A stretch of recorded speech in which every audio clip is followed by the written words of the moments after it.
bom dia, boa tarde, boa noite. Este é o Pod Geeks. Você está se perguntando por que eu estou assumindo a apresentação nesse episódio de hoje. Hoje falaremos do Homem-Aranha. Sim, aquele herói que sempre leva porrada no Sam Raimi, sempre tem aquela estrela da La La Land, e agora é uma versão tanquinho do Tom Holland. Mas não vamos falar desses três personagens do multiverso da loucura Aranha-Verso. Mas sim vamos falar do herói que representou esses caras nos quadrinhos. A gênese, o embrião, o óvulo desse negócio. Então, meus amigos, o único cara desse pequeno podcast que acompanha a gênese do Homem-Aranha está aqui hoje. Ele queria gravar um vídeo, eu queria ouvir algumas coisinhas, mas eu estava muito revoltado, eu perdi minha sensibilidade. Vamos lá, Luciano, fala sobre a essência do Homem-Aranha. Bom dia, boa tarde. Bom dia, boa tarde, boa noite. Foi assim, de supetão, né? Olha só, alguém sabe ler a primeira parte da pauta aí pra mim, não? Eu leio. É porque o Homem-Aranha ainda é relevante hoje. Tá. Então tá, vamos lá.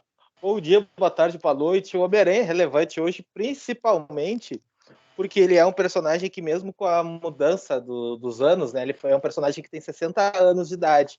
Mas as questões daquela época até hoje ainda são muito parecidas.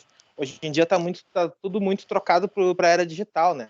Isso. E até pela questão do John Watts, né, que foi muito criticado, porque ele deu alguns erros ali. Quem é John Watts, Luciano? Diretor da trilogia do Homem-Aranha, que é bem provável que retorne em um novo filme aí agora, né, do Tom Holland. Ele abandonou o projeto Quarteto Fantástico, né, então é bem provável que ele retorne. Então, ele já viu que era uma bomba o Quarteto Fantástico, já deve ter visto que era uma bomba no roteiro, e aí já picou a mula. Pode ser. Pode ser, mas é que estão dizendo aí que ele vai voltar a fazer Homem-Aranha, né? Homem-Aranha 4 aí. Não o Homem-Aranha 4 do Tobey, o Homem-Aranha 4 do Tom Holland, que não tem nome, né? Mas, enfim, ele talvez... Eu acho que ele tentou traduzir para a modernidade, ele conseguiu em alguns pontos, e em outros pontos não. Né? Mas eu acho que o Homem-Aranha ele é muito identificável hoje em dia ainda, porque ele é um personagem que ele... mesmo tendo 60 anos, ele ainda se identifica e fala muito com o jovem no geral, assim. No jovem que tem seus problemas, que tem as suas, digamos assim, todas as questões de escola, faculdade, etc. Pagar as contas. Pagar as contas, com a questão... Ele é muito humano, né? Com a questão de ser super-herói. Então, esse é o grande lance, e isso que cativa muita gente com relação ao Homem-Aranha, que eu acho que, por exemplo, não funciona com outros vários heróis, até com Batman, com Superman, com o próprio Thor, que eu já tinha falado sobre isso esses dias também, né? Porque o Superman é um alienígena que é basicamente um deus, o Thor, mesma coisa, né?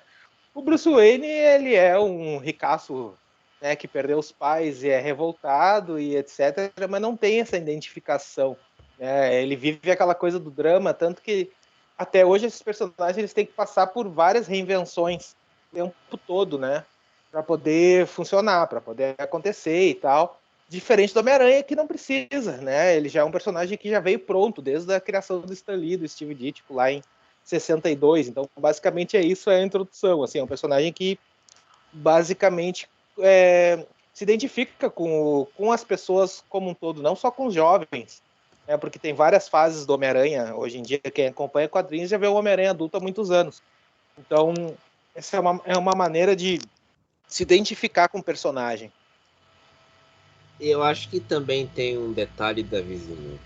É que o Homem-Aranha nos quadrinhos nos últimos anos permitiu tantas mudanças que permitiu uma mudança de público. Várias gerações de leitores do Homem-Aranha, né? Sim, a grande dificuldade assim, nos quadrinhos, e eu acho que a Marvel no cinema está enfrentando isso também, começando a enfrentar, é porque quando você chega no número de edições, né, de um personagem, principalmente no mercado editorial americano da Marvel e tal, a ideia é de que você tiver sempre uma nova aventura, às vezes episódica, às vezes sequencial, que você acompanhasse aquele herói. E aí você vai criando, e o Homem-Aranha ele tinha dramas muito fortes, e vai desenvolvendo e tal. Só que chega um patamar que aquelas pessoas que liam no começo vão ficando adultas, e elas vão querendo que o personagem amadureça. E aí vão chegando o número de edições, e aí eles querem, a Marvel ainda quer permanecer um certo público, né, um número de pessoas lendo. Só que com o tempo você vai vendo que aquele público inicial que o personagem foi criado vai se perdendo. Porque o personagem vai amadurecendo, o público vai envelhecendo. Então acaba que é uma mudança meio que automática do público. E aí por causa disso você vai ter que fazendo mudanças, às vezes forçadas, às vezes um pouco inteligentes para que o personagem ele volte ao seu status original, de alguma maneira, ou você faça um reboot. Você recomeça tudo de novo, zerando as edições, que é o que hoje acontece até de maneira muito rápida hoje em dia, porque eles estão desesperados com o público. E aí, isso acaba criando, normalmente cria mais coisas ruins do que boas, né? O próprio, por exemplo, esse filme aí do Homem-Aranha, né, que o No Way Home, ele mesmo ele traz uma trama que nos quadrinhos deu totalmente errado. Assim, talvez tenha dado certo no perspectiva de voltar a trazer um público novo, mas em geral deu errado. De maneira bem geral, deu bem errado. Porque estragou o personagem, fazendo pacto com o Mephisto, tentando acabar com o casamento. Essas ideias estão no No Way Home, não é a mesma coisa, mas é da magia que enfim, desfaz tudo. Isso A já gente fez dos viu isso, quadrinhos e foi uma escolha errada, entendeu? a gente viu isso há poucos minutos em um certo julgamento de um certo casal de celebridades. Não sei se vocês estão me entendendo. Tô entendendo. Mas assim, aproveitando essa coisa das coisas erradas que fizeram nos quadrinhos e pegando o gancho do que o Luciano falou, o Homem-Aranha, ele é um personagem, né? Eu propus no roteiro a ideia de começar pensando por que ele é relevante hoje, porque a gente sempre pensa nas coisas a partir do presente, entendeu? Mesmo que a gente tenha ideia do passado, a gente sempre pensa a partir do presente. Essa é a base, é a coisa básica de qualquer estudo, entendeu? Principalmente historiográfico, né? Para quem não sabe, eu faço história, então acaba que tudo que a gente parte do presente. Então, o Homem-Aranha, ele é relevante hoje? Essa é uma pergunta, né? Eu acho ele relevante hoje. E aí o Luciano já explicou por quê. Mas eu queria só acrescentar que ele é relevante hoje, porque, só pontuando algumas questões, né? Hoje, a gente está numa crise econômica, que não é só no Brasil, que Não, tem nos é Estados Unidos uma também. crise. Se a gente for pegar a tua vida, vizinho, você pegou duas grandes crises econômicas. Exatamente. A queda do Lehman Brothers em 2008 e a pandemia em 2020. Pois é. Então, por exemplo, vamos pensar na questão de crise, que sempre acontece, né? Crise econômica. E você tem um personagem que ele. O cerne dele, a base dele, é que ele se lasca toda vez. Porque ou ele não tem trabalho, ou porque ele não tem dinheiro, e ele ainda precisa ser super-herói. Ou porque ele é muito inteligente, mas ele ainda assim tem um emprego, tipo, que ele deveria ser um cientista, mas na verdade ele é um professor de escola, tipo, de escola. Não sei como é que fala isso nos Estados Unidos. Enfim, escolas Não, é públicas e escola tal. pública. Nos Estados Unidos ele fala escola pública. Enfim, esse tipo de coisa. Então é um cara que ele, teoricamente, ele tinha tudo para ser um sucesso econômico para ele mesmo, mas ele sempre abdica isso para ser um super-herói. Isso assim, o Luciano me corrige, mas é basicamente isso. Assim, se for pegar, esmiuçar, assim, é a base desse cara. Então, tipo, tu pega uma crise econômica e tu vê um cara desse, ele é um super-herói, entendeu? Ele inspira qualquer pessoa. A pessoa rica que quer ganhar dinheiro, porque vai vender o cara, entendeu? Então, assim. Eu vou dizer uma coisa que pode impactar no estudo de vocês dois. Em 1987, teve uma crise financeira muito forte nos Estados Unidos. E foi na mesma época que teve. Que ano que cortou aí? 1987. Sim. Foi na mesma época que houve vamos dizer assim, um florescimento do cinema machão nos anos 80. Filme B, O Predador, os filmes do Steven Seagal, entre outros, que foram embrião para os filmes B dos anos 90. Foi na crise de 87. Sim. Por quê? Era a crise financeira, a Segunda-feira Negra em Nova York, junto com a ascensão das empresas japonesas, que foi o tema do filme Die Hard, Duro de Matar, de 88, do Bruce Willis. Sim. E O Sol Nascente em 1993, que é um livro do Mark Crichton que foi adaptado para os cinemas com Wesley Snipes e o Sean Connery. Pode voltar para o Homem-Aranha. Ok. Mas enfim, é basicamente essas questões dos super-heróis, né? Que, tipo, o Homem-Aranha ele é um exemplo que, independente do período, ele consegue ser relevante porque qualquer drama que você apresente com o personagem, que faz parte do personagem, como ele foi criado, e aí a gente pode ir já por segunda pauta, né? Que é em relação à relevância na sua origem, quando o Steve Ditko e o Stan Lee pensaram nele, tinha um contexto, né? Que ele era muito. Que fazia com que o Homem-Aranha fizesse sucesso na época. E esse mesmo contexto, assim, as motivações, elas continuam ainda perseverando, tanto em relação a alguma luta social, seja alguma representação do jovem, né? Do jovem que ganha alguns poderes, a questão dramática sobre, sei lá, não conseguir namorar ou coisa parecida. Ou então você pode pensar até mesmo no, como diz, enfim, a questão dos vilões, tem toda a questão do jornal, de como é um personagem que sempre tá. E aí o Luciano até comentou o Superman, né? O Superman, por exemplo, porque ele seria o cara, o Clark Kent, porque ele escolhe ser jornalista, né? Então, tem essas motivações. Então, assim, ele ainda consegue ser identificável. E a base para que as histórias perseverem no mundo, em geral, é que as pessoas se identifiquem, em geral. É sempre isso. Seja por uma tradição, seja por uma experiência. Entendeu? E o Homem-Aranha, ele é as duas coisas. Ele tem tradição, porque ele enfim, né? É o jovem, é o cara americano e tal. Tem todas algumas questões americanas básicas, assim, que foi muito difundida mundialmente. E você tem a questão da experiência de um jovem ganhar poderes que eles sempre vão renovando e funciona sempre. Sempre, com qualquer criança, você vê o Homem-Aranha, você vê a motivação do cara, adolescente, sempre funciona. E aí eu vou passar aí, acho que o Luciano talvez saiba melhor, ele teve alguma relevância na origem dele, naquela época, porque ele fez um sucesso tremendo, assim, né? Assim, lá no Amazing Fantasy V, ele chamou muita atenção. O que é que, na origem lá, tu lembra o que é que tinha, assim, de conexões que fez com que o Homem-Aranha fosse um boom? Porque eu lembro de algumas coisas, mas eu quero que tu fale primeiro. Eu acho que a questão principalmente no início, a questão do nerd, né? Dele passar por bullying na época que não tinha nem esse nome, né? Nem era utilizado esse nome. Então, muita gente se identificava eu passei com por isso. que eu não tinha esse nome. É verdade. Passou por isso que eu tinha esse nome. Vamos pensar aqui. Eu e você, o Davi bullying, mas eu e o Luciano, ele tinha mais velho. A gente não tinha esse nome de bullying. Eu falava que era provocação. Era provocação, era coisas do tipo. Eu tive isso também uma vez no colégio. Eu resolvi na primeira.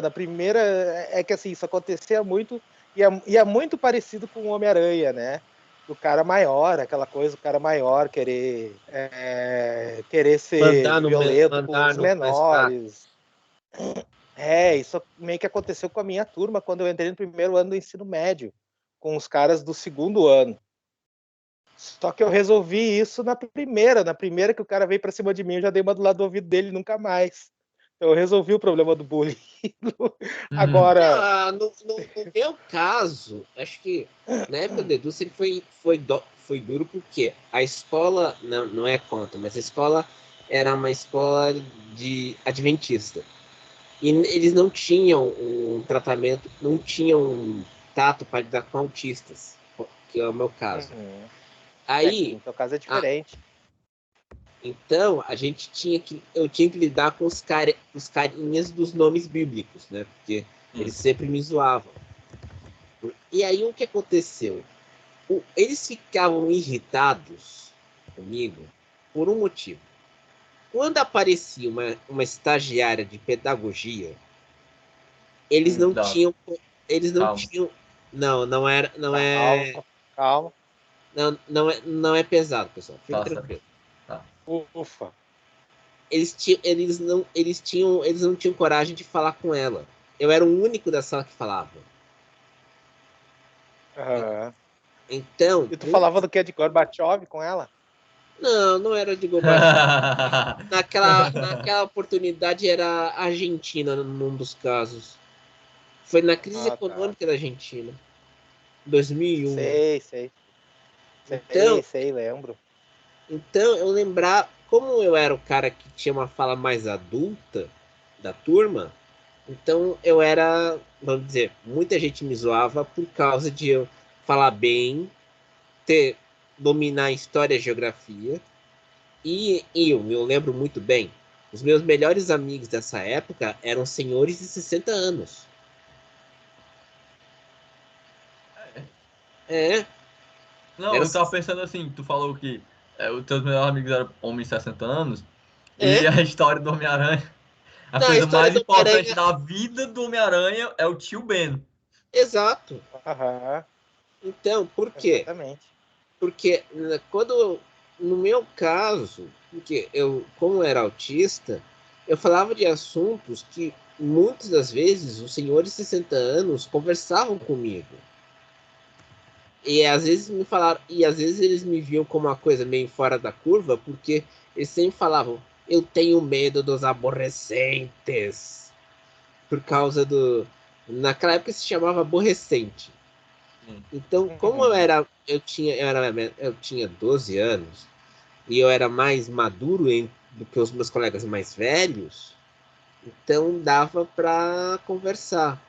E aí eles falavam sobre isso, dos aborrecentes.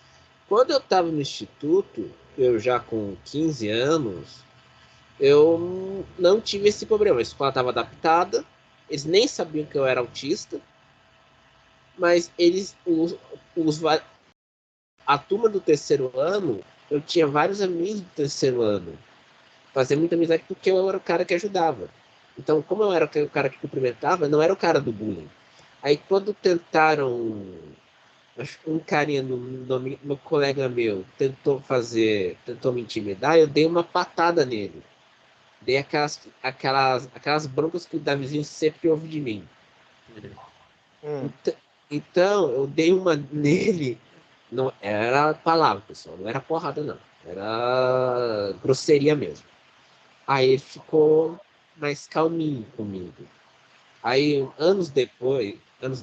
quando fui fazer uma TCC no curso técnico aqui no Instituto, ele e um amigo dele que não se deram bem comigo, eles tentaram fazer uma aposta para ver quem que ia ser lembrado por mim.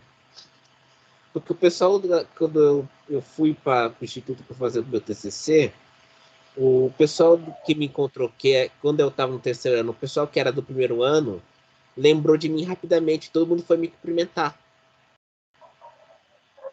Então era assim. No caso do Homem-Aranha, ele lembra muito um livro do J.D. Salinger chamado O Apanhador no Campo de Centeio, que é um livro Sim, sim. que fala do Holden Caulfield, que era o cara que pensa na vida depois que ele tomou uma bomba nas matérias no boletim escolar. Que é aí que foi o começo do estabelecimento do adolescente como personagem de história. Daí depois surgiu os super-heróis e aí daí surgiu o Homem-Aranha.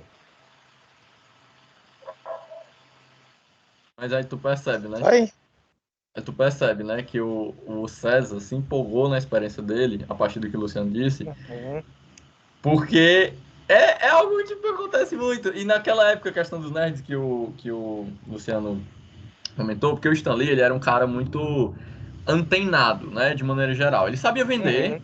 primeiramente, isso é um ponto, mas ele era antenado no que, tipo assim, tipo, o jeito que ele falava, né, é o Celsius e tal, tipo, ele conseguia entender, tipo, nossa, é um personagem legal, ele é vermelho, ele solta teias, e aí ele é um nerd que descobre por meio da ciência, né, uma aranha radioativa que vira que tem um superpoder. Então, tipo assim, é empolgante, primeiramente, você pega assim, pra uma criança, você olha, caramba, que massa e tal. Pronto, isso já é o começo. Uhum. Segundo ponto, você consegue estabelecer, lá, desde a vez infantes lá, essa ideia, essa relação de um personagem que ele é nerd, claramente, ele é muito nerd. Toda a história do Homem-Aranha tem a ver com essa ideia da nerdice dele. E naquela época, nerdice era uma classe nada popular, né? Diferente de hoje em dia. E aí, assim, eu digo popular porque hoje em dia a Marvel ela tá no cinema ganhando bilhões. Naquela época ela ganhava nos quadrinhos e era uma coisa um pouco mais nichada. Pelo menos Não, pode. a mudança do nerd foi com um filme dos anos 80 besterol chamado A Vingança dos Nerds. Pois é. Exatamente. Então, tipo, é um período assim que é focado nesse caso. E aí o Homem-Aranha ele acaba traindo, acaba traindo. Porque assim, o Homem-Aranha se torna realmente, eu acho, né? Eu posso também estar viajando, mas eu acho que ele se torna realmente popular no sentido de. Não, claro, os quadrinhos já Grande tinha, público, já era popular já nos quadrinhos, mas tô dizendo assim, grande quando é, mainstream. o mainstream e tal foi, pelo menos pode ser que seja pra mim, mas eu acho que na virada do século XX, com o filme, eu acho que todo mundo conheceu, tanto que todo mundo acha que o Homem-Aranha é o do Tom Maguire. Foi com o Entendeu? filme, Porque, quer literalmente. queira, quer não, o cinema, ele fura bolhas, né? Ele tem essa capacidade. Potencializa. Exato, exatamente. Mas, assim, a relevância do Homem-Aranha na origem, ela, por mais que ela pareça, a partir do que a gente falou aqui, algo nichado, ele, ao mesmo tempo, ele representava muitos jovens, né? E aí tem a questão do emprego, tem a questão da namorada, tem a questão das questões das lutas sociais na década de 70, né? Principalmente. Não, as lutas Uhum. sociais foram nos anos 60. Só que 60 e No nessa 70. finalzinho dos anos época, 60 ali. não, nessa época, a luta social começou em 63, quando o Kennedy conseguiu convencer o Congresso americano a aprovar o direito à voto a negros. Daí que surge o Pantera Negra, né, Luciano? Vou te lembrar aqui. Porque era uma Sim, geração sim. de, porque era a geração dos líderes dos direitos civis. John Lewis, Malcolm X, Martin Luther King. Depois, com a Guerra do Vietnã, a Marvel lança o Homem de Ferro, que teve que criar uma armadura na época, quando estava preso com os Vietcongs. Nessa época Uhum. surge os Sexploitations e todas as variantes do Exploitation, dos filmes B da Grindhouse. Black Exploitation, Jap Exploitation, Sexploitation.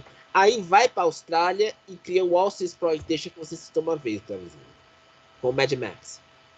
Então, vamos dizer assim, uma época tão complicada, a gente está vivendo essa época agora, mas numa época tão complicada, houve uma efervescência intelectual e cultural e criativa muito grande.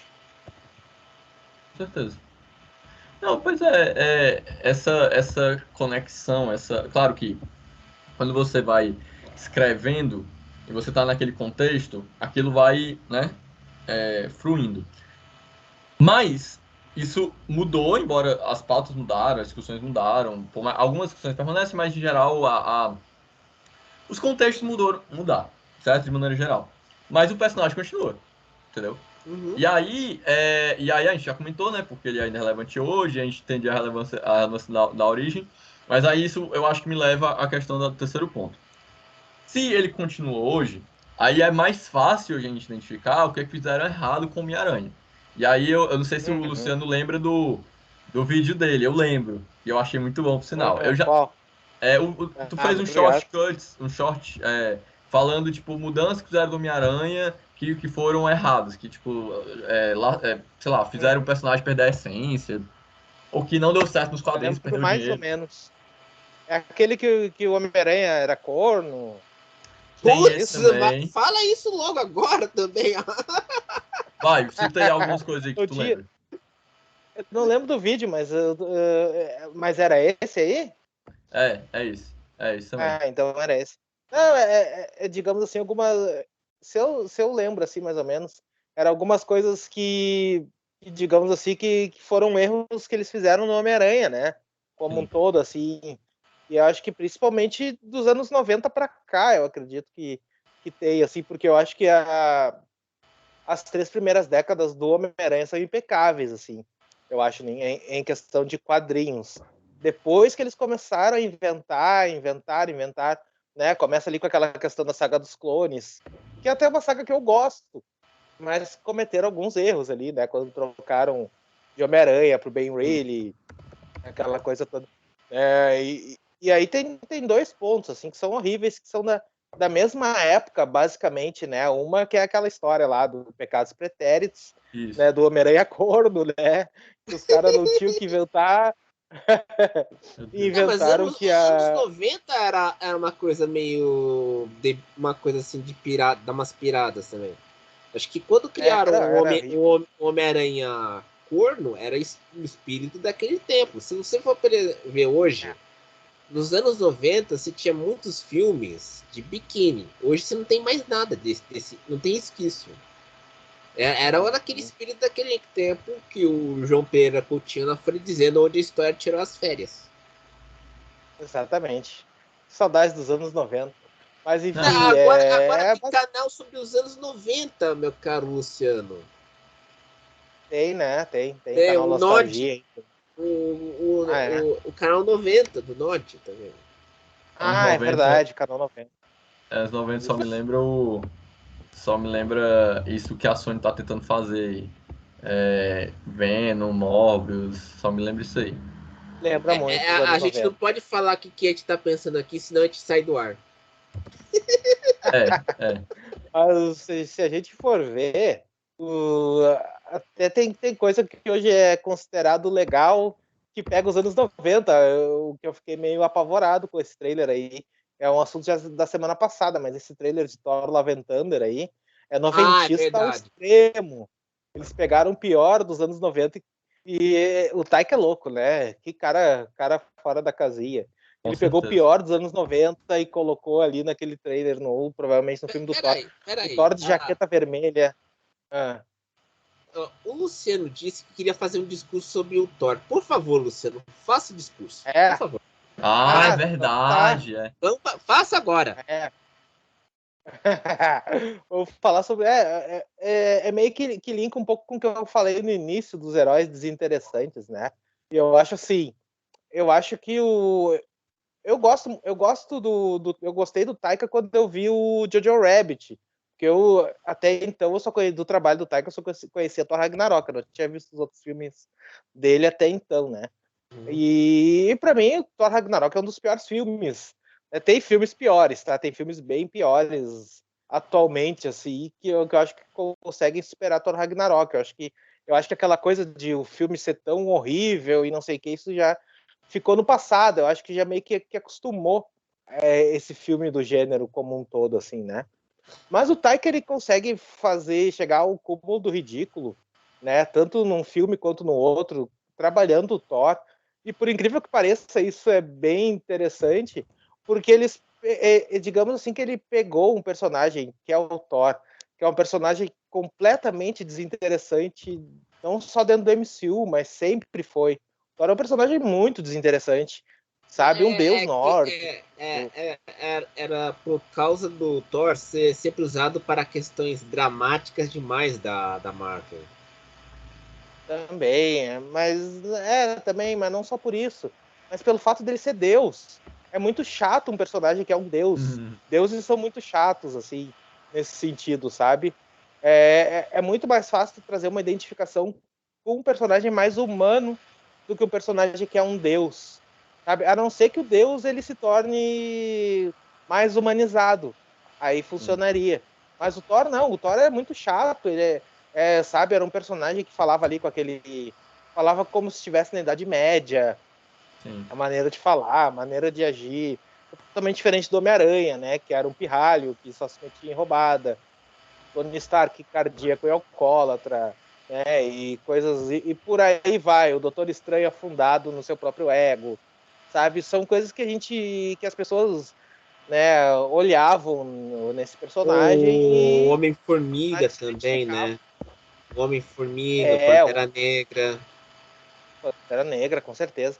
O Homem-Formiga até tem questões até bem mais, como é que eu posso dizer, mais delicadas, né? Porque ele teve aquele lance da violência doméstica. Então, o Homem-Formiga, ele é bem complicado nos quadrinhos, assim, né? Então, né, e o Thor é o Thor. O Thor simplesmente é um deus nórdico no meio de tanta gente problemática ali, sabe? De tantos problemas que a Marvel colocou ali, problemas atuais, que mesmo com mais de 60 anos de história, eles continuam sendo atuais, assim, até o Capitão América, sabe? Com que é um certeza, com personagem certeza. dos anos 40. Ele é mais atualizado, ele é mais atual, mais humanizado que o próprio Thor, assim. Sabe? Não tem nada mais humano do que as histórias do Capitão América do final dos anos 60, né? E início dos anos 70, com todas aquelas crises políticas que tiveram nos Estados Unidos, né? Watergate, todas aquelas paradas. Né? Isso tudo foi muito bem trabalhado em Capitão América. E já Thor não entrou nisso. Então, as histórias do Thor são totalmente desinteressantes, até as histórias do Jason Aaron atual, assim. Eu acho que um roteirista, para transformar Thor em algo interessante, o cara tem que fazer muita força, sabe? Tem coisas Isso. legais. É isso, Jason Aaron fez muita força, é exatamente isso. Fez muita força. Teve que fazer muita força para fazer aquilo que o Taika Waititi fez no trailer. Você vê que deu muita força. E a questão basicamente essa, assim. Porque o cara tem que fazer muita força para fazer o Thor dar certo. Assim como o Superman também. O Superman também tem esse problema. Né? E aí o Taika, com esses filmes completamente ridículos, absurdos, né? Pegou o pior, ele pegou coisas clichês dos anos 80 em Ragnarok. Agora ele pegou o pior do Thor nos anos 90, a pior fase da história dos quadrinhos, que é os anos 90, e ele está adaptando aquele capacete ridículo do Thor, é um uniforme horrível que o Thor usou nos anos 90, aquela jaqueta é uma versão do Thor que teve, e coisas do tipo. E mesmo fazendo filmes ridículos, ele conseguiu transformar o Thor num personagem muito mais interessante do que ele era, comparando com ele próprio, sabe? Porque o Thor era um personagem totalmente desinteressante até então, com aquela coisa mais clássica, né? E o Escrachado trouxe um pouco isso, sabe? E aí a gente fica pensando até que ponto o trabalho do cara é ruim, né? Porque ele conseguiu transformar um personagem muito mais interessante a partir da porra louquice, né? Porque é basicamente isso, é porra louquice, né? E tanto nos dois filmes do Vingadores eles trabalharam melhor a história do Thor, uma coisa que eu não tinha gostado em 2019, que eu tava puro preconceito, que era a questão do Thor obeso e alcoólatra. Sim. Hoje eu vejo de uma forma completamente diferente, sabe? Eu revi os filmes recentemente, eu achei que faz sentido, eu achei que ficou bacana, eu achei que humanizou muito mais o personagem, sabe? Então, eu acho que o Taika, mesmo fazendo filmes ruins, isso é muito irônico, ele arruma o Tem boas personagem. ideias, tá entendendo? É. Não, eu acho que, cara, eu acho legal o que tu falou, porque isso se chama senso crítico. Não, a gente vê é aquela coisa, a gente vê coisa boa e coisa ruim. E separa o joio do trigo. É porque assim, eu vou fazer um. Não vou fazer um spoiler, vou só comentar uma coisa. Porque às vezes existem. Você olha o filme, caramba, eu odiei o filme, beleza. Isso eu também odeio alguns filmes na minha vida também. Mas, às vezes, eu detesto um filme, mas tipo, cara, eu detesto um filme, mas às vezes eu detesto porque, cara, eu acho que ele podia ser tão melhor, ou então, tipo, é aquela coisa que eu tava lendo no Twitter, tipo, o cara explica, que tem a gente como público, né? Às vezes a gente tem a posição prescritiva, né? O Fábio Huckenbach escreveu exatamente. aquela thread ontem que eu falei que eu não sirvo pra ser crítico de cinema. Tipo, a ideia, eu vou resumir de maneira bem simples. Tipo assim, às vezes a gente quer que o filme seja de um jeito, e por isso que a gente não gosta, ou a gente gosta do filme. E às vezes a gente tenta olhar de uma maneira mais, entre aspas, neutra. Não, vamos ver o que ele tem e a gente vai ver o que é bom ou ruim, né? Tem essas duas posições. Às vezes a gente, e assim, as duas servem, as duas sempre acontecem, inevitável. Mas o ponto é, o que tu falou eu achei massa, por quê? Porque eu lembro claramente tu odiando esse filme, e hoje provavelmente tu ainda não gosta dele. Mas tu olha, cara, eu não gosto desse filme, não rio com esse filme, acho o drama fraco, mas o Thor, ele é mais interessante nesse filme. Ele vamos dizer assim, ele tem mais potencial pra ser uma história que eu leria nos quadrinhos, é tipo isso, né? Exato, é muito mais interessante ver aquele Thor do que ver em Thor 1, quando ele desce lá e tu vê que é completamente... eles tentam levar a sério aquilo. E tu vê que é totalmente caricato, um cara gigantesco vestido de nórdico, sabe? Depois que chegam os amigos, pior ainda, sabe? E era uma coisa que era levada a sério. Tem uma diferença aí. No Thor 1, quem dirigiu, quem formatou todo ele foi o Kenneth Branagh, que é um ator, é um diretor mais shakespeariano. Na sequência, nos 3 e agora no 4, quem deu a ajeitada, como você bem disse, foi o Taika Waititi. Não tem outra explicação. Porque o Thor 1 era aquele cara mais sério. O Branagh não é de fazer humor. E enquanto no Thor 3 e agora no 4, faz humor, tira sarro, faz cena que você tem que colocar aquele esfumaçado no trailer. Teve uma evolução aí. Mas assim, não, até na questão visual, só interrompendo rapidinho, a questão visual do Thor, a transformação do Thor em Thor Ragnarok já é uma coisa que muda. O cara usa um pedaço de uma capa só porque o resto foi rasgado. Isso. Sabe? Sem o olho, com o cabelo cortado, já dá um visual muito mais popular, muito mais pop até, pro herói, do que o cara cabeludão, assim, com aquele uniforme, falando todo, né? Então, eu acho, sinceramente, eu acho que uma coisa que tem que lembrar aqui, que o Thor do Arif, naquele episódio do Thor versão Curtindo a Vida Doidado, é o preceito desse Thor 4. A Jane Foster e ele fazendo uma tatuagem, ele brigando com a Capitã Marvel para voltar pro planeta para consertar as burradas que fez na Terra. Entendeu? Eu acho que o grande barato da Marvel, e aí todo mundo fica puto falando, é Fórmula Marvel, não é cinema. Não. O grande barato é que o leitor, o telespectador, o cinéfilo, aquele de cultura pop, se identifica com o personagem. Sim. Não é mais aquela... pra descer, eles têm que se quebrar. Exato, porque criaram uma coisa que tá no panteão. Tá lá no alto, no topo da montanha. Enquanto a Marvel tá na base.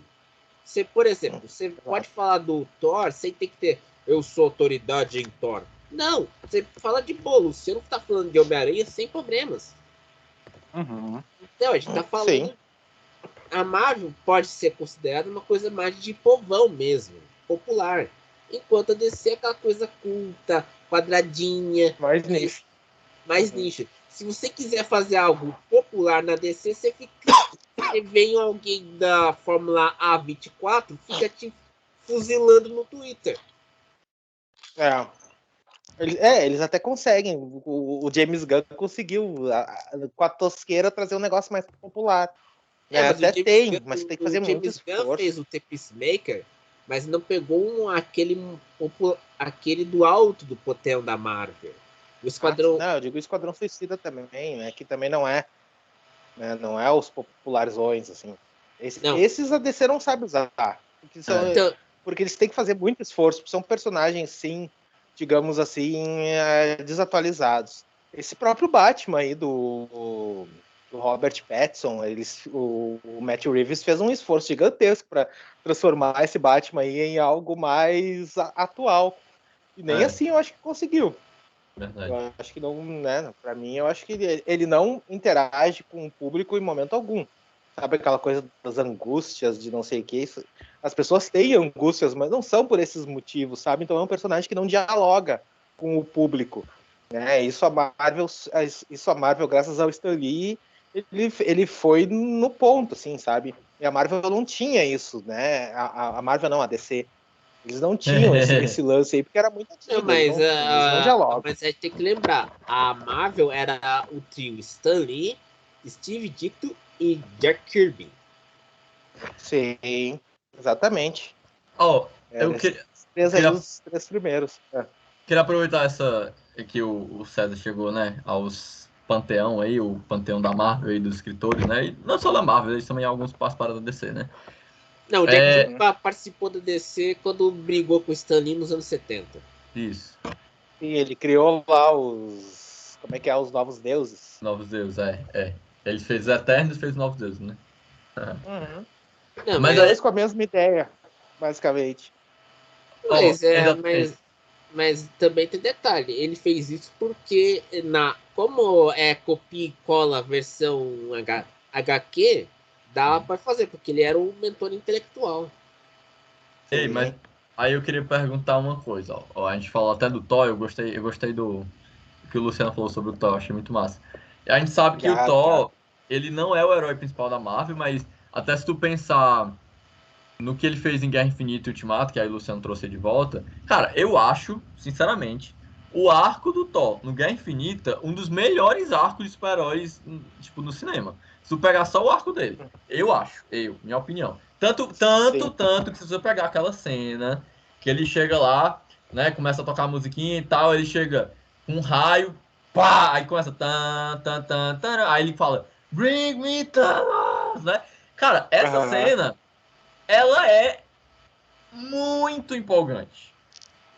É É o Thor Muito se porque empolgante. essa descobrindo, na cena verdade. Exato. é Exato. porque nessa cena muda a chave da história. Exato. Mas é o Thor, entendeu? Tipo, é esse o ponto que eu tô dizendo. Uhum. Quem é que muda a chave da Você história? quer fazer isso O com o Thor. Thor. É o É, Thor. tanto Entendeu? que O cara que no perdeu o irmão, o cara que perdeu literalmente toda a Asgard. E depois ele descobre no Ultimato que ele não perdeu tudo, necessariamente, mas ele perdeu basicamente tudo. Ele perdeu a mãe, perdeu o pai, perdeu o olho, entendeu? e vai lá e muda a história. Tipo, é um arco, cara, é muito bom o arco dele, sério. É muito bem desenvolvido, a questão lá do martelo, não sei o que, de tormentas lá. Cara, tipo, aí como o Luciano falou, cara, eu não gosto do filme do Taika, assim, mas, tipo, olha essas ideias, entendeu? Olha como o Guerra Infinita, Hum? tipo, tornou essas ideias. Olha como o Ultimato, aí o Luciano falou, né, tipo, cara gordo, beberrão, tipo, olha o que é que o cara chegou, entendeu? Tipo, no fundo do poço e tal, porque, tipo, o cara achava que Sim. ia ser o topzão, ele ia matar o Thanos e ele quase matou. E aí no final ele.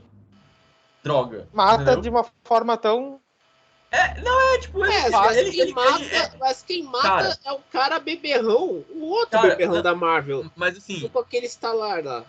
exato, mas o sentimento É que antes do disso eles quase matam um conseguir. outro Thanos, né? Exato. Esse é o lance. Antes dele ficar gordão, eles matam o outro Thanos, o primeiro Thanos, aquele o que estala dedo, que já estava debilitado, ele estava sem nenhuma defesa. Então ele, com a Rompe-Tormentas, arranca a cabeça do Thanos, né? E foi muito fácil. E isso pro Thor é um troço talvez até frustrante, de chegar lá e matar o Thanos depois que já perderam. Matar o Thanos depois daquilo ali foi a mesma coisa que nada, eles já tinham perdido, né? Então é basicamente isso aí.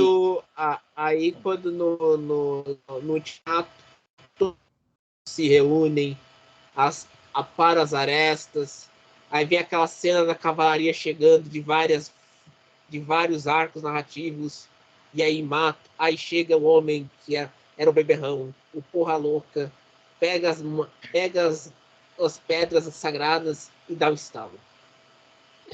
É coisa maravilhosa, maravilhosa isso. É, Vingadores Ultimato, ele é um filme. Eu tava assistindo recentemente. Eu acho Vingadores Guerra Infinita muito superior, assim, em comparação um filme com o outro, assim. Mas Vingadores Uhum. Ultimato é interessante porque ele pega. E esse lance de enfrentar o Thanos novamente, que acaba sendo meio que um acidente ali, né? Eles acabam enfrentando o Thanos novamente depois que o Thanos já tinha sido morto, né? E é uma versão alternativa do Thanos que invade novamente a Terra e quase destrói tudo, né? Um Thanos até mais maligno do que o outro. Né? E esse lance é meio que uma renovação dos personagens. Estavam completamente derrotados há 5 anos, assim, inclusive o Thor. Né? Tanto que o Thor, ele depois, mesmo acima do peso, do jeito que ele estava, ele veste aquele uniforme, ele fica gigantão, assim. Então, tu vê, assim, o Thor retornando a ser o que ele era, sabe? Então, isso é muito interessante. Isso eu acho que é mão do Taika, assim. Ele conseguiu pegar um personagem desinteressante e transformar num personagem muito interessante com essas mudanças. Né? Um Thor que não é dependente do seu martelo, por mais que ele tenha ido É, buscar a arma lá, é verdade. a Rompe-Tormenta. É aquela coisa, chega uma hora, não sei quem fala para ele, mas chega uma hora que alguém fala para ele que É o o Odin. poder vem dele. É o É o Odin, ele Odin, né, fala: que fala. você é o Isso. deus do martelo ou você é o deus do trovão? Eu acho engraçado que essa cena ela poderia ser muito cômica, mas aí ele bota uma coisa tipo super dramática: pum, pum, Uhum. pum, pum, pum. Você é o deus do martelo, você é o deus do trovão. Aí, né? Ele Exato. solta. Aí, aí toca a música do Uhum. Led Zeppelin. Sim. Exatamente isso. E isso é um pouco diferente dos quadrinhos, né? Então eles conseguiram aproveitar bem isso aí, essa mudança. né? Porque os quadrinhos ele é o Deus Trovão e tudo, mas o martelo, né, que é a Mjolnir, ela tem uma vida própria, né? Ela é uma espécie de uma tempestade gigantesca que o Odin deteve, que quase destruiu Asgard nos tempos mitológicos, assim, né? Sim. Então o Odin, para deter essa tempestade magnética aí, que é destruir tudo, era algo realmente muito forte. Ele prendeu dentro dessa arma. Então ele usa o poder da arma, né? Que é essa tempestade muito forte. Diferente dos filmes que nunca trabalharam isso, né? A força vem dele, sabe? Ele é que não sabia, ele canalizava todo o poder, né, na Mjolnir, coisa que nos quadrinhos não é assim. A Mjolnir tem a sua força própria. Com certeza. E aí não sei se o César vai querer acabar e tal, mas isso que o Luciano comentou sobre essa transformação do personagem, ele é como eu tinha falado, né? Ele não é o personagem mais, o principal herói da Marvel, mas, tipo, ele muitas vezes um dos que, tipo, pensando nos Vingadores originais lá do 2012, ele é um dos que, tipo, tá vivo aí e o cara, ele é interessante agora, né? Tipo, ele demorou muito tempo, mas ele agora é interessante. Mas aí, a gente começou o podcast falando sobre Homem-Aranha, né? E aí eu quero fazer uma pergunta que eu acho que. Acho que talvez seja a resposta é sim, mas eu vou perguntar mesmo assim. O Homem-Aranha é o principal herói da Marvel? Sim, Em disparado. muito é disparado. É, né? Porque eu vou para Em questão vocês. de Antes popularidade de vir. ou... Cara, Não, pega o questão maior de. A pacote questão. possível que tu achar. Deixa Vai, eu César, explicar vai. uma coisa que exemplifica isso. Quando eu tava bravo com você, Davi, antes eu tava vendo um comercial da Hyundai com Homem-Aranha. E agora não está mais devido ao alto nível do nosso debate de hoje, que foi muito bom. Tá, deixa eu explicar. Por Tá. quê? Porque quando eu tava vendo o comercial, é um comercial do ano passado. Era o primeiro carro elétrico da Hyundai, o Ioniq 5. E era um comercial que o Tom Holland sai do meio do nada e quer limpar seu nome. Aí chega o amigo. Qual era o nome do amigo gordinho dele que usa óculos? Ned. O Ned chega dirigindo um Hyundai, o Ioniq 5, e dá uma carona rumo a Nova York. Sim, ele tava caminhando porque não tinha prédio, então ele teve que voltar a pé, né? Então ele tava no meio do nada. Aí ele entra o Ned com o Ioniq 5, dá uma carona ele até Nova York para limpar a barra. Qual personagem da Marvel renderia um comercial como esse da Hyundai, que está vendendo muito nos Estados Unidos? Nenhum. Então, aí responde a tua pergunta, Davizinho. E tem isso, e também, não, com certeza. O Homem-Aranha é o mais popular, é que mesmo assim tem toda a questão burocrática da coisa. Né? Por exemplo, eu quando comecei a ler quadrinhos, eu comecei com Batman, né? Início dos anos 90, basicamente, foi quando eu aprendi a ler, 91, 92, por aí. Aí depois eu migrei para Marvel. Quando eu migrei para Marvel, eu enlouqueci com Homem-Aranha, com as histórias do Homem-Aranha, e ao mesmo tempo com X-Men. Então, por muitos anos, Homem-Aranha e X-Men eram os mais populares da Marvel, disparado, né? Esses outros personagens, como os próprios Vingadores, eram heróis B, heróis que ninguém ligava, que o Capitão Não, América tinha era seu quase popular pessoal. é popular porque o X-Men tinha já desenho na Mas foi um desenho que não deu 92, muito certo. O X-Men sim. Mas era O X-Men se repetido. tornou muito pouco. Era lançou aqui no Brasil, X-Men. Sim, foi quando eles ficaram realmente conhecidos no Brasil, os X-Men, com desenho animado. Eu já conheci, já li os quadrinhos, já gostava, né? E só que nos Estados Unidos o X-Men já é muito popular desde os anos 80. Né? Então, junto com o Homem-Aranha, foram os heróis assim que se destacaram, enquanto os outros meio que afundaram. Assim, o Hulk, eles tentaram de tudo com o Hulk, eles meio que não sabiam o que fazer. O Capitão América se afundava com roteiros Demolidor. ruins. O Demolidor, o Demolidor é um personagem também que se tornou muito popular no início dos anos 80, final dos anos 70, né?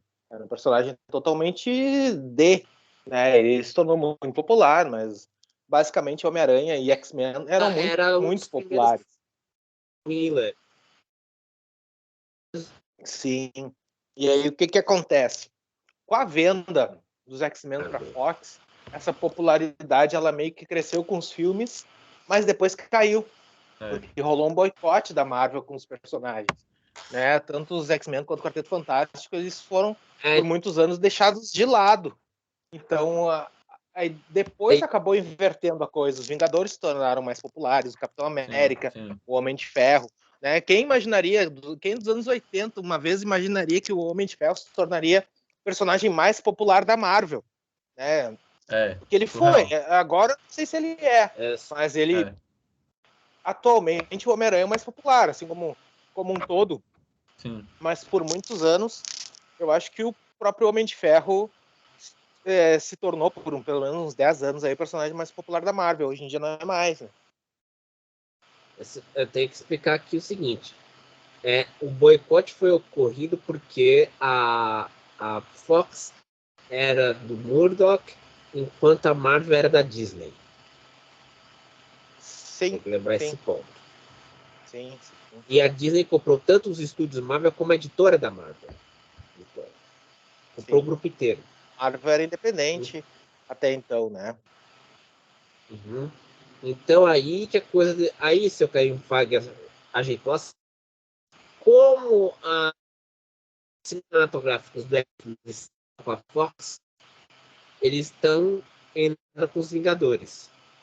A gente sabe que agora X-Men volta como uma série animada chamada X-Men. É o ano 97, Davizinho? Vou fazer o quê? Hã? A deles, a série de desenho X-Men, que eles vão 92. No Disney Plus. 92. 92. Vai equilibrar, porque já usaram os Vingadores, esse vai começar a usar o X-Men. Mas tem uma que ainda não foi utilizada que está em banho-maria, que é o Quarteto Fantástico. Sim. Então, que eu acho que vem forte aí. Pode falar, Luciano. Não, eu só te complementando, ele tá cortando aí, eu achei que tinha parado. Não, o quarteto vem forte aí, eu acho, futuramente também. Eu acho que eles vêm, até porque Vingadores perde força, eu acho, agora nos próximos anos, assim. Perde. Então o X-Men perde muita força, porque perdeu seus principais personagens. Mas aí X-Men e Quarteto, eles vêm muito forte. Principalmente com quem eles vão escalar em Quarteto Fantástico. Até porque vem muita saga cósmica aí, eu acho que eles vão adaptar. Eles já começaram isso com os Eternos e vai estourar isso em Galactus. Então, eu acho que o Quarteto Fantástico vai ter papel fundamental nisso. Né? Assim como os X-Men na saga das Guerras Secretas. Então, eu acho que vem muita popularidade para esses personagens aí futuramente. Então, após esse momento de analisarmos o futuro da Marvel, encerramos a... Siga a gente no... e siga o TikTok. A gente tá tentando fazer vídeo de 15 minutos para ver se a gente consegue atrair mais as massas, sabe? 15 segundos a gente tenta atrair muita gente, né, Luciano? Sim. Em segundos atrás. É a questão do hiperestímulo, né? Exato. Você sabe como que é dos jovens. O jovem só vê 15 segundos já tá tudo informado. Jovens. Então, jovens. Então, siga a gente no Spotify, no Deezer não, no YouTube e no TikTok, que a gente sempre terá conteúdos. E em caso de Marvel, aliás, eu quero propor, senhores, vocês querem acompanhar o Star Wars Obi-Wan Kenobi ou estão de ressaca depois da trilogia péssima? Já estou acompanhando, meu filho. Eu sou fã de Star Wars, você não entende. Entenda! Eu acompanho tudo Star Wars, mesmo não gostando ou gostando. Eu não vou acompanhar, mas é com vocês aí. Se quiserem fazer o acompanhamento aí, fiquem à vontade. Sim, senhor. Sim, Então senhor. tá. Então. Gente, bom dia, boa Mas noite. peraí, antes, já que o César Peraí. tá travando aí, o Davizinho tá gostando de Eu Obi-Wan? já ia encerrar. Tá, pera, o César tá travando. Eu sei, mas é que não dá pra te ouvir. Tá travando as palavras. Não dá pra te ouvir. Eu Só diz aí, tá gostando Nossa, ou tá gostando? não tô gostando tanto, não. Tô achando ok. Okzinho. Legalzinho. Só isso. Friso Neto tá gostando, hein? Ah! É meu porque Deus. não falarei sobre isso no ar. Ah, Até mais. bom dia, boa tarde, boa Mas eu encerro noite. antes disso.